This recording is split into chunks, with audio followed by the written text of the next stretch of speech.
вариант есть здесь, в принципе?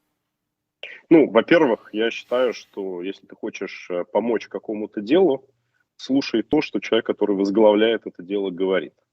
Мгм. Если люди действительно хотят, чтобы Украина победила, Путин проиграл, то, Да. соответственно, нужно слушать, что говорит Зеленский. Зеленский говорит, нам нужна помощь в ВСУ, и нам нужно сопротивление в России. Вот две вещи, которые он говорит абсолютно внятно, четко, голосом через рот. И Да.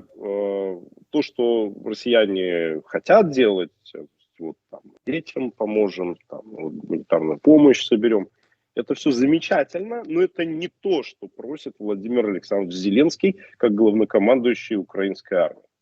Мгм. Поэтому либо вы должны решить, что то есть вы делаете то, что вам приятно, комфортно, безопасно, либо вы должны делать то, что вас просят, воюют.